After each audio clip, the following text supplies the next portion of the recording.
The first Queen album came out in July 1973. It was not a failure. It charted in the UK, found an audience, established the band as a presence in the British rock landscape. But it did not break through in the way the band's ambition required. The reviews were mixed. Some critics heard something real, the technical ambition, the layered arrangements, the specific quality of Freddie Mercury's voice asserting itself from the first track as something different from what was around it. Other critics heard something else. The Winnipeg Free Press reviewed the follow-up album, Queen 2, as an overproduced monstrosity. The phrase circulated. It became the shorthand for a certain critical position on what Queen were doing. The position that what sounded, to some listeners, like the most exciting thing they had heard, sounded to others like too much, too layered, too ambitious, too completely itself. Freddie Mercury did not respond to this criticism in words. He did not write a statement. He did not give a defensive interview. He went back into the studio and made Queen 2 a record that took every element the critics had called excessive and made it more excessive, more layered, more ambitious, more completely itself, until the ambition itself became the point. The critics who called it a monstrosity had been trying to say, pull back. Freddie Mercury's answer was, watch what happens when I don't. To understand what Freddie Mercury was responding to in 1973, you have to understand what Queen were and what the British rock landscape looked like when they arrived in it. Rock in 1973 was in a specific moment of consolidation. The experimental energy of the late 1960s had produced a generation of bands who had pushed into increasingly complex and orchestrated territory, and the critical consensus was beginning to push back. The progressive rock movement, the multi-layered, symphonically ambitious, conceptually elaborate music of Yes, ELP, and Genesis was at its commercial peak and simultaneously beginning to attract the specific critical backlash that comes when an aesthetic becomes too successful to be interesting. Simplicity was starting to feel virtuous. Directness was being rehabilitated. In this context, a new band arriving with heavily multi-track guitars and layered vocals and arrangements that took more from opera and music hall than from blues rock was positioned exactly where the critical winds were turning against. Queen did not arrive at the wrong moment. They arrived in the moment when the things they were best at were becoming the things the critics were most impatient with. Queen, the debut album, was recorded at Trident Studios in London and released in July 1973. It was the product of recording sessions that had taken place across more than a year. The band had been recording demo and session material since 1971, and some of the tracks on the debut were developed from material that long predated their signing to EMI. The album was produced with a specific approach to layering and arrangement that was already Freddie Mercury's most distinctive quality: the use of multiple overdub vocal parts to create harmonic textures that no single human voice could produce, combined with Brian May's multi-track guitar work to produce a density of sound that was unusual even in the context of an era when studio ambition was high. The critics who heard it as excessive were not mishearing it. It was excessive in the specific sense that it exceeded the conventions of what a debut rock album was supposed to do. That excess was the point. Freddie Mercury had not come this far to be modest. The critics called it too much, overproduced, a monstrosity. Freddie Mercury heard that assessment, absorbed it, and went into the studio to make something that was even more. Not as a provocation, or not only as a provocation, as the specific statement of a man who had decided that the people telling him to do less did not understand what doing more was for. Queen II was released in March 1974, 8 months after the debut. It is structured as two sides, side white, inside black, with side white written primarily by Brian May and Roger Taylor, and side black written almost entirely by Freddie Mercury.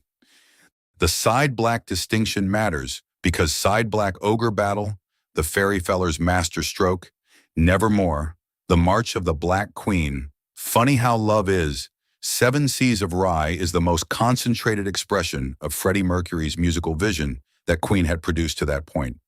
It is theatrical in the specific way that opera is theatrical. The drama is in the arrangement, in the harmonic complexity, in the layering of voices and instruments into something that goes beyond what any individual part could achieve. The March of the Black Queen in particular, the centerpiece of Side Black, a shifting suite of connected musical ideas that Brian May has described as one of the most technically demanding pieces in Queen's catalog, is the work of someone who had heard the critics calling his first album a monstrosity and had decided that the definition of monstrosity was too limited. The recording of Queen II at Trident Studios in London in the late months of 1973 and early 1974 was a process that Brian May and Roger Taylor have described in various accounts as among the most intense of Queen's early career. Freddie Mercury's approach to the vocal arrangements on Side Black involved building harmonic structures that went far beyond anything on the debut, not simply layering multiple voices singing the same melody, but constructing genuine choral textures from overdubbed vocal parts that he heard in his head as a complete architectural structure before any of them were recorded. Roy Thomas Baker, the producer, has described the process as exhilarating and exhausting in equal measure. Freddie Mercury would arrive at the studio with a complete picture of what he wanted and would not stop until the recorded reality matched the picture. The gap between those two things, between the picture in his head and the physical capability of the recording technology available, was not a problem to be managed. It was a problem to be overcome. He overcame it by doing more takes, adding more layers, building more complex structures until the gap closed. The critics had called the first album overproduced. They had not understood that overproduction, for Freddie Mercury, was not a failure of restraint. It was a method. Freddie Mercury built the vocal harmonies on Queen II by listening to them in his head and then reproducing what he heard, layer by layer, until the recording matched the internal sound. Brian May has described this process as the work of someone who had a complete architectural plan before a single stone was placed. The critics who heard the result and called it too much were hearing from the outside something that Freddie Mercury had designed from the inside with complete precision. It was not excess, it was exactness. Queen II received a reception that was, by the standards of what the band had experienced with the debut, better, more engaged, more willing to take seriously what the music was attempting. The NME described it in terms that acknowledged the ambition while maintaining some distance from the result. AllMusic has since described it as a favorite among the band's hardcore fans, the record that crystallized the Queen aesthetic before Sheer Heart Attack and A Night at the Opera brought the commercial breakthrough. At the time of its release, it was not a major commercial success. It reached number 5 in the UK albums chart, which was better than the debut, but it did not produce the kind of hit single that would have transformed Queen's standing. 7 Seas of Ray, released as a single from the album, gave them their first UK top 20 single, and its appearance on Top of the Pops in February 1974 gave the band their first major British television exposure. That performance, 4 young men in elaborate costumes playing a song that nobody in the television audience had heard before, is one of the earliest recorded images of Queen becoming what they would become. The specific quality of Freddie Mercury's response to critical hostility, or more precisely, his non-response to it, is one of the defining features of Queen's early career and one of the most under-examined. He did not court the critics. He did not modify his musical vision to accommodate their preferences. He did not engage in interviews with the substance of the criticism in the way that might have changed the critical narrative around the band. He made records. He made them with the complete conviction that what he heard in his head was worth making exactly as he heard it, regardless of what the people reviewing it thought about the result. This is not a common quality. Most musicians, most people doing anything creatively ambitious in public, develop some relationship with external feedback that modifies what they produce. Freddie Mercury's relationship with external feedback was to hear it, process it, and then proceed as if the feedback was interesting but not directive. The critics could describe what he made. They could not make him make something different. The question that the overproduced monstrosity criticism raised, and that Freddie Mercury answered without words, through the act of making Queen II, was a question about what music was supposed to do. The critical position that objected to Queen's approach was, Beneath its specific objections to arrangement and production technique, a position about values, the value of simplicity, of directness, of a certain kind of honest, unmediated connection between a musician and their material that excessive production was presumed to obstruct. This is a legitimate aesthetic position. Many great records have been made from it. Freddie Mercury did not share it. His position, unstated but evident in everything he made, was that the specific kind of emotional truth he was trying to reach required the maximum possible density of organized sound. Not because more is always better, but because what he was making required it. The theatrical grandeur, the harmonic complexity, the orchestral ambition, the specific quality of a human voice placed at the center of a construction of extraordinary intricacy. Pulling back would not have produced a more honest version of what he was making. It would have produced a less complete version of it. The critics said, pull back. Freddie Mercury heard this as, make less than what you can hear, and making less than what he could hear was not something he was prepared to do. Not in 1973, not in 1974, not in any year of his career. Every record Queen made is the evidence of this refusal. From Queen II to Innuendo, the consistent principle is the same. The music should be as complete as the internal picture requires it to be. The critics who called that a monstrosity were describing the outside of something they could not see from the inside. Queen II did not break Queen commercially. That would come with sheer heart attack later in 1974, and with the full international breakthrough of A Night at the Opera and Bohemian Rhapsody in 1975. But Queen II established something more important than commercial position.